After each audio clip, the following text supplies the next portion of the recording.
everybody, what is going on? I am Maximus Rex, and this is Big Baby Reviews. Check out my comics, Big Baby and STARCRASHER at KINGCOMICS.CA. Today, guys, it is Greg Capullo Day, so once again, we're taking a look at his early 90s X-Force run, more specifically, X-Force issue 24, cover dated July 1993. So right away, when I looked at this cover, I was like, there's something going on here. The aesthetic has changed a little bit. It looks a little bit different. Almost looks more,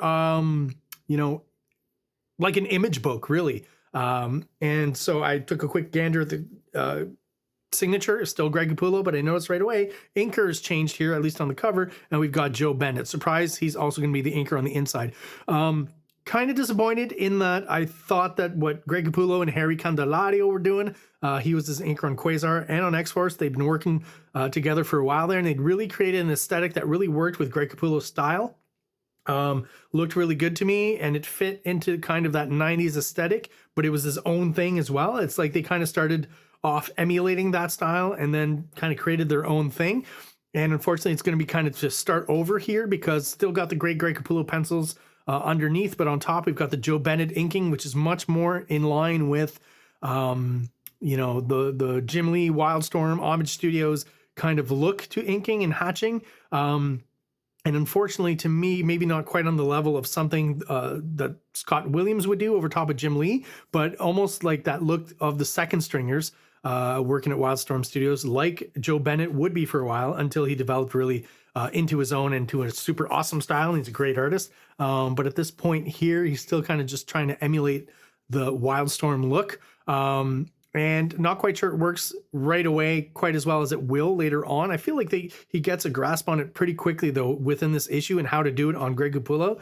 I get a sense that maybe this cover was inked before some of the pages on the inside, maybe in that order, cover, page 1, page 2, page 3. I don't know for sure, but it feels that way because as we move along, we'll see that, there's some aspects here that are characteristically Greg Capullo's, but others that feel, like I said, like more of the inker's work and some of the depictions of the faces and things like that. And the way the henchmen are inked here is very kind of Wildstorm and not quite in line with what I feel Greg Capullo usually does.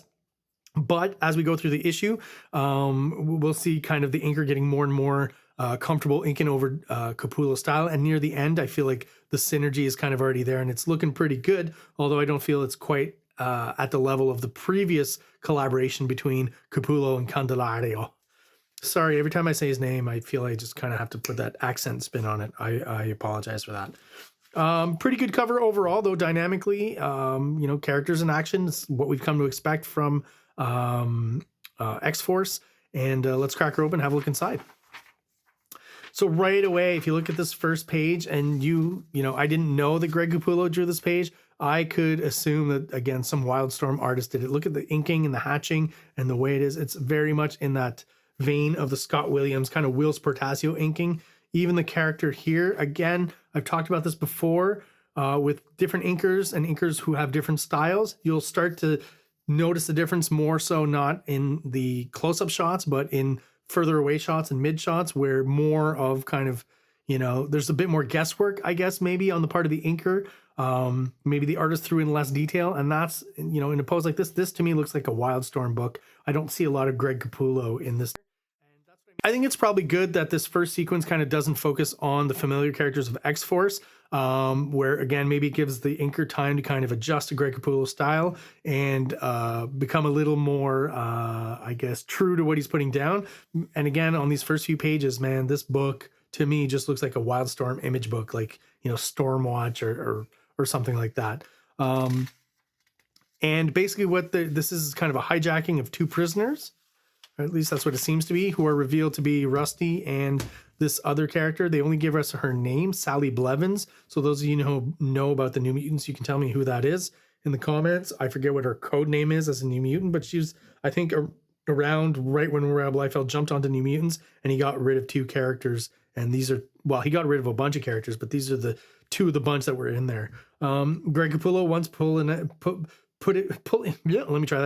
out all the stops for this, bondage harness technology thing that he's got here. He had them in the past few issues and he's doing it again here. Pretty interesting kind of ways to constrain people. Visually interesting, right? It's his version of tech You know, there's kind of almost a Kirby vibe to some of the construction here. I really like all this stuff here. And already I feel like the inking here is capturing a bit, it's a little less stiff already. Like say how stiff it looks in this shot here. Like I don't see any Greg Capullo in this. This to me looks like a second stringer Wildstorm Studios kind of art. But here I do see the Capullo. I see the kind of more dynamic, almost slightly bubbly feeling of his characters. And it feels like he's getting, the inker, Joe Bennett, is getting acclimated to his style slowly but surely, page by page. So again, with the up close shots here, I do recognize more of the Capullo for sure. It's just, yeah, like this is a far away shot where I'm like, man, if you pull that out of context, I would definitely think that was a second stringer, you know, Wildstorm book. But you see it on the page here, slowly but surely, more and more of Greg Capullo's stuff is kind of shining through, and at an important moment as well, right? Because now we are focusing on what is the current X-Force team and its members. And he asked them what they did with Cruel last issue. We dumped him in the Pacific Ocean, right? Great. This shot here, excuse me.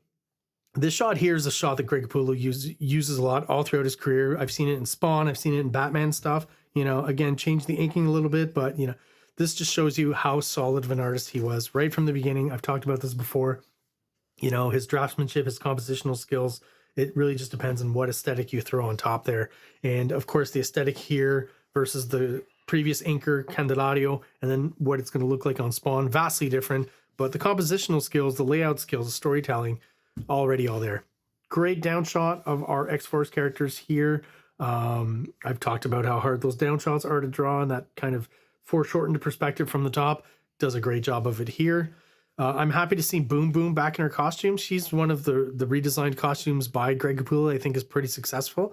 I've talked about it in the past when it was introduced. It almost feels like Greg Capullo's doing what if Boom Boom was kind of, you know, inspired by Cable for her costume. That's kind of what I feel there. Yeah, again, the inking, there's another instance here where like feels pretty Capullo-ish, and then when we move to here, feels more Wildstorm and just not kind of the aesthetic that Capullo's laying down. So there's some growing pains there.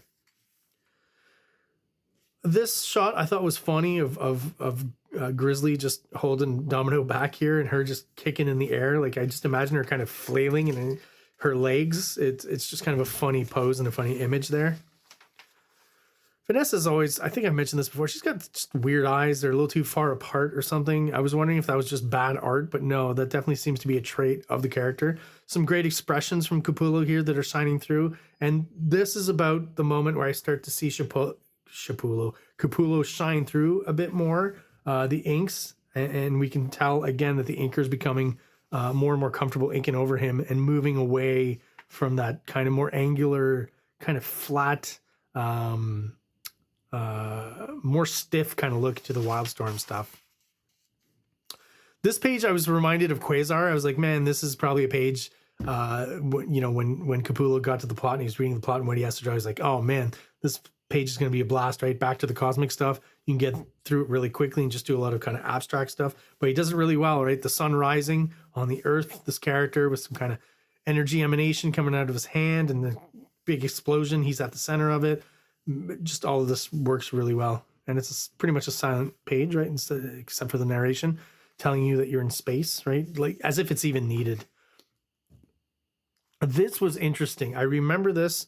This is post Image coming out, right? Where Marvel's having to, you know, reassess things. They lost a bunch of popular artists. They've got, you know, there are other artists replacing those guys, and they're not, you know, they're pushing their artists, right, but not individually and not each guy in a big way. They're not trying to recreate more superstars, because those superstars have gone on and formed their own Image company, sold millions of comics and taken some market share away from Marvel. So, you know, it's just kind of a weird campaign strategy that they had here, and quite a big section. But I stopped and took my time and looked through it, and there's just some interesting bits of art that I think are fun to look at. We've got Greg Capullo pencils only, right? Which back then was really, you know, you almost never saw. They did add a bit of color here, but you never saw that stuff. So it was always great to see pencils, right? You've got Joe Quesada here doing a really huge double spread cover for X Factor, which was coming up soon. Looks really good. You know, they still had some really solid artists. They just, again, Capullo's talked about this. They just wouldn't push them as much as they had the Image guys when they were at Marvel, because they were afraid, of course, the artists would move away. And a lot of them did, just because, you know, they didn't feel that they were getting the push at Marvel they deserved. And then the Image guys were offering them a lot of money to go work for them, right? Quesada didn't quite get there, but he did start his own comic, Ash. Joe Madureira, who does Deadpool here, maybe his first kind of high-profile miniseries back in the day.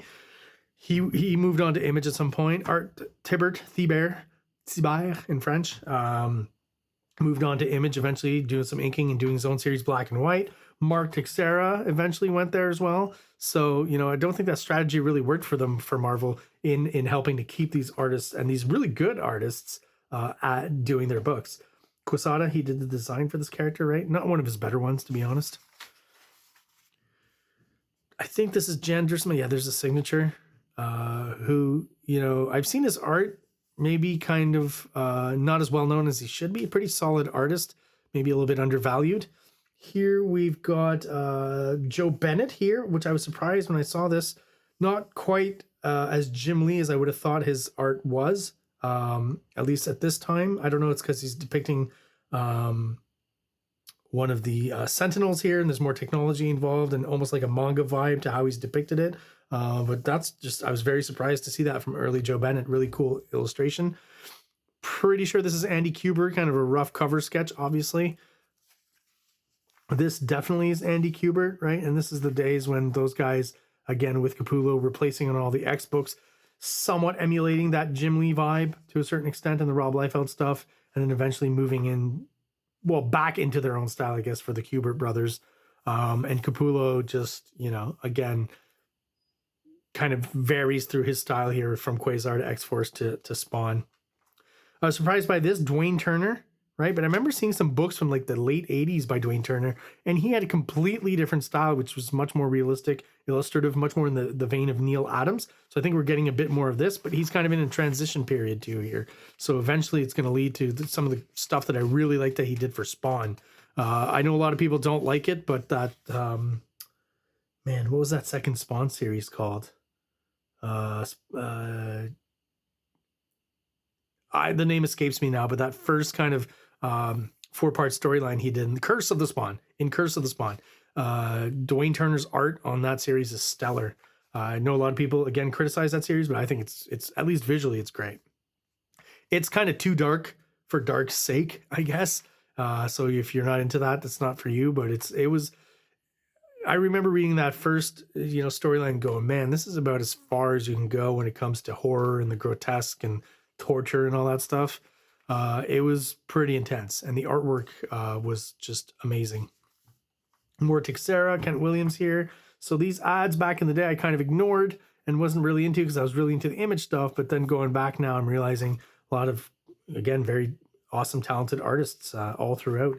Dwayne Turner, once again, again, kind of in a transition between that Neil Adams vibe and the kind of more Image style stuff that he would do. Joe Madureira here, the fact that they inverse this was just not a good idea here. Doesn't help the illustration at all. We've got Adam Kubert here. Steve Epting, before he kind of changed his style for his Captain America run in somewhere around the early 2000s, I think. Yeah, just some fun stuff once you stop and take a look at it. Tom Rainey, I think, did this one here. Always thought he was a really good artist that no one talked about. And then these guys back here, really kind of the, you know, third stringers, I guess, at this point. Not that they're horrible artists in any way. We got Ron Wagner here, who I think was doing Morbius, and it was hinted at that he was going to be doing some X-Men stuff, or more X-Men Ghost Rider crossovers. I'm not sure here. This feels like it's from the storyline with Ghost Rider and X-Men crossing over with the Brood in the background there, but this is past that. So maybe they were revisiting that because they thought maybe, you know, that had worked first and was popular. I don't know for sure. And then some Lee Weeks stuff. One of my regrets from my first purge of comic books early on in my collecting days is this Gambit miniseries that I had that I always cherished and really liked, but at some point along the way I lost, and I would love to have it back, but it's gotten pretty expensive actually.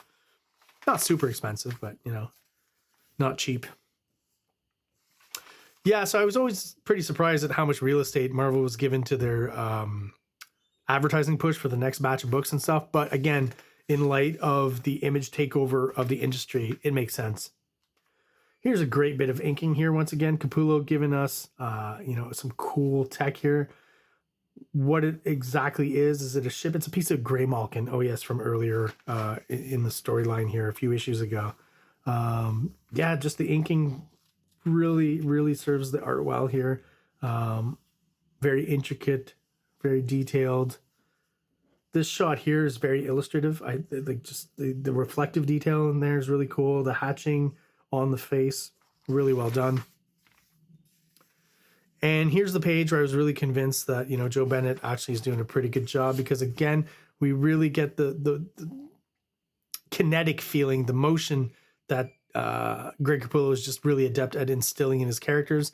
And again, really appreciate seeing more Boom Boom's new design for her costume. And I'm looking at these pages here, the way it gets cut off here is kind of weird. So I feel like, you know, funnily enough, at this point, either Greg Capullo doesn't have full bleed on these books, or has it had it before taking away this issue. I don't know for sure, but definitely no full bleed in this issue if you're getting printing stuff like this. Very kind of a weird one there. Like this team shot, but it's just thought it was kind of weird. I feel like his blast field here, I understand foreshortening, but it feels like it's starting up just a little too high. Usually it would start at just below the abdomen, around his hips. Here it feels like it's starting right under his pectoral muscles, and it just looks a little weird. Like, look at all the rendering here. That's all, you know, Jim Lee, Rob Liefeld kind of stuff. The hair too. They've taken some of the way Rob Liefeld inks the hair, made it a little bit more obvious here, even though it's over Greg Capullo. That Liefeld aesthetic. When baseball players looked like this, right? The mustache. And just, you know, some really cool dynamic shots here. They've come to break out of confinement, Rusty and that girl from before, the two New Mutants members. Great team shot here. Just the diagonal, them all moving in the same direction. You know, helps guide the eye where you want it to go. Boom, them busting in here. Them busting in on the other side. Just a great shot, great layering, great staging. Yeah, there's something about Boom Boom's costume. I'm not quite sure about the color scheme. Maybe could have, like, from a character standpoint, I kind of understand it. The pink works, right? But it aesthetically, I don't know. But the actual costume, I just really love. And again, the shoulder pads and stuff, just total kind of the belts and the buckles and the pouches everywhere. Just, I love this kind of reinterpretation of the Cable aesthetic on top of Boom Boom.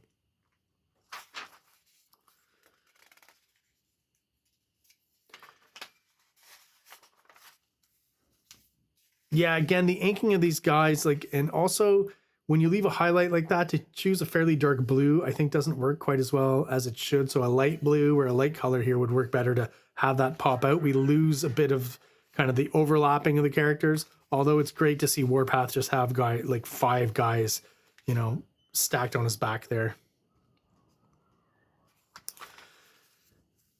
And then we're left with a nice little cliffhanger here. Our giant size 25th issue spectacular. Nice, she has a Capullo Bennett. So we know that Bennett now is on, I guess, the regular team as the inker here. And guess who's back? Obviously, Cable's going to be coming back. Made it fairly obvious here, even though we've thought he was dead since Executioner's Song. And you've got Magneto's helmet here. So is Magneto involved somehow?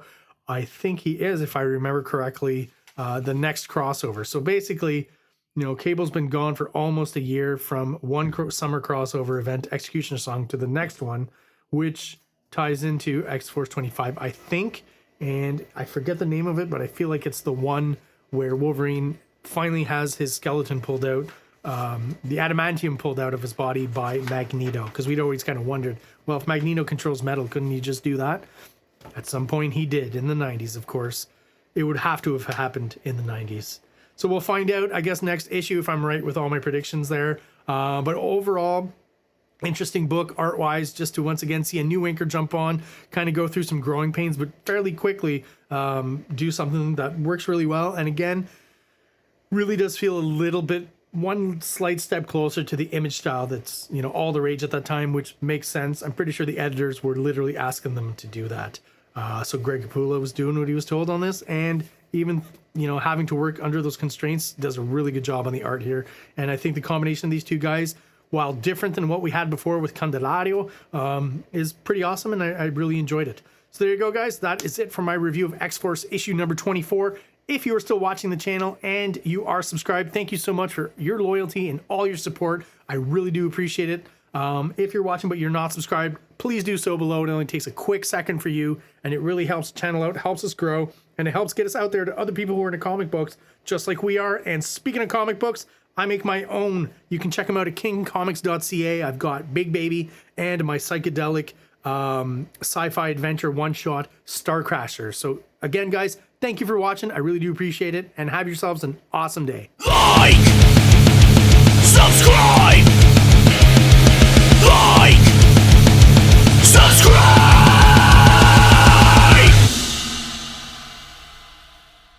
King Comics presents Big Baby, Volume 1, Issues 1 to 13, 204 pages of story and art. King Comics also presents STARCRASHER one-shot, 32 pages, cosmic sci-fi surrealist adventure. You can find these fine comics at KingComics.CA, at MaximusRex13 on Instagram, or on Facebook, MaxRex or Big Baby.